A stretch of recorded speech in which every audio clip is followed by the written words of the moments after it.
সুবহানাল্লাহ। আর মুসলিম জাতি ওয়া তাহসাবুহুম জামিআ ওয়া কুলুবুহুম শাত্তা, দেখে মনে হচ্ছে মুসলিম উম্মাহ আর সবার কিবলা এক, মসজিদে সবাই আজান হইলে তো আসতে হয়, ঈদ সবার একদিনেই, হজ একই সময়ে, আর রমজান একই সময়ে, কিন্তু কুলুবুহুম শাত্তা, তাদের অন্তরগুলি একবারে বিক্ষিপ্ত হয়ে রয়েছে, বিক্ষিপ্ত হয়ে রয়েছে। এটি ইহুদিদের চরিত্র, আল্লাহ কোরআনে বর্ণনা করেছেন।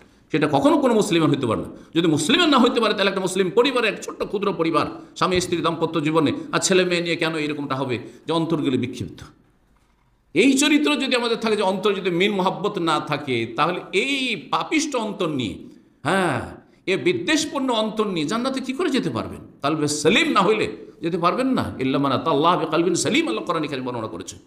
সেই দিন কোনো কিছু কাজে আসবে না পার্থিব সামগ্রী, একমাত্র যে এই ব্যক্তি সুস্থ সহি সালামত অন্তর যে আল্লাহর সামনে হাজির হইতে পারে। কারো সম্পর্কে বিদ্বেষ, শত্রুতা, আর তার কথা আমি মানি না, মূল্যায়ন করি না, আর সে কোনো এমন মূল্য রাখে না, না আমি আমার মতকে আমি চাপিয়ে দেবো, না না না। আল্লাহ রাব্বুল আলামিন যেন আমাদেরকে সমন্বয় করার তৌফিক দান করেন। বলছিলাম আলা কালবে রাজুলিন ওয়াহিদ, তাদের আভ্যন্তরীণ বৈশিষ্ট্য, চারিত্রিক বৈশিষ্ট্য সারা বিশ্বের সমস্ত জান্নাতি, আর সারা বিশ্বের বর্তমান শুধু নয়, আদম আলাইহিস সালাম থেকে শুরু করি এখন পর্যন্ত নাই, আখিরাত আসা পর্যন্ত, কিয়ামত হওয়া পর্যন্ত যত মুসলিম আসবে, যত মুমিন মুমিনা জান্নাতি হবে, সমস্ত উম্মতের সবাই যেন একই অন্তরের মানুষ, একটি কলবের মানুষ। আল্লাহু আকবার। অন্তর এত পরিষ্কার, স্বচ্ছ, পরিচ্ছন্ন থাকবে।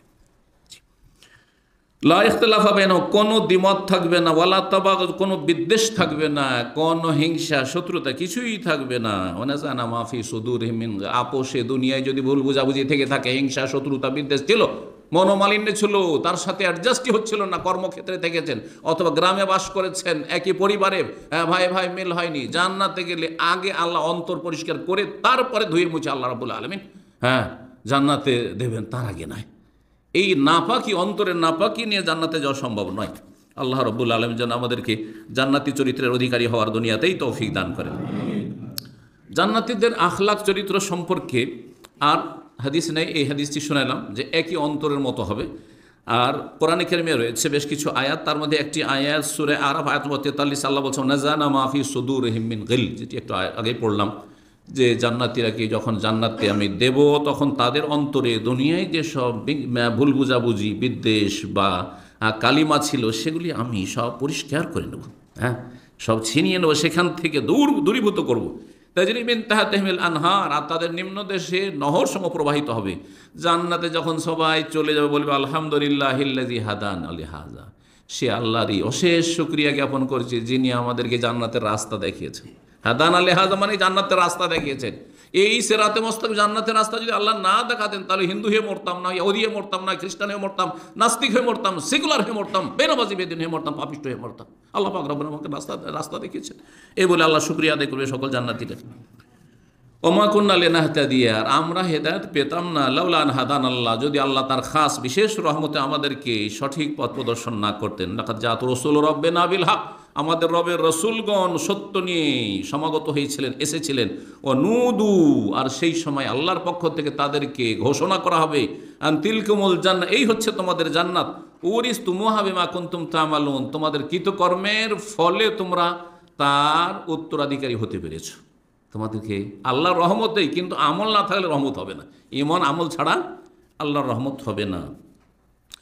আল্লাহ রাব্বুল আরো সূরা ওয়াকিয়া আয়াত 25-26 বলছে লা ইয়াসমাউনা ফিহা লাগওয়ান ওয়ালা তাসিম, জান্নাতীদের চরিত্র হচ্ছে যে সেখানে কোনো অসার বাক্য অথবা পাপ বাক্য কেউ শুনতে পাবেন না। দুনিয়াতে আপনি যতই ফেরেশতা চরিত্রের মানুষ হন, ডানে বামে মেলা অসার কথা চলছে, উদ্ভট কথা চলছে, ফালতু গালগল্প হচ্ছে, তারপরে কত পাপ বাক্য, কত গুনার কথা শুনতে হচ্ছে, গুনাহ চোখে দেখতে হচ্ছে, কিছুই বলতে পারছেন না, কিছুই করতে পারছি না।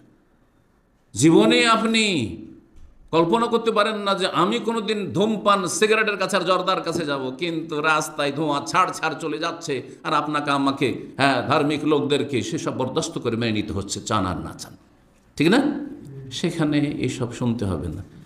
গোটা বিল্ডিংয়ে একটাও নামাজি খুঁজে পাওয়া যায় না, গোটা বিল্ডিংয়ের সিঁড়ি দিয়ে নামা যায় না বিড়ি সিগারেটের গন্ধে, আউযু বিল্লাহি মিনাশ শাইতানির রাজিম, মনে হচ্ছে সব অমানুষ বাস করছে সবগুলোতে, এই দুর্গন্ধ নিয়ে বাস। সেখানে জান্নাতে এত সুন্দর পরিবেশ হবে, লা ইয়াসমাউনা ফিহা লাগওয়া, সেখানে কোনো অসার কথাও শুনবেন না, ওয়ালা তাসিমা, আর কোনো পাপ বাক্য সেখানে শুনতে হবে না। ইল্লা কিলান সালামান সালামা, সেখানে সব দিক থেকেই শুধু ধ্বনি আসবে, আওয়াজ আসবে, শান্তি আর শান্তি, ভাই শান্তি আর শান্তি, বাইরে শান্তি আর শান্তি, খুব শান্তিতে আছে। আল্লাহু আকবার।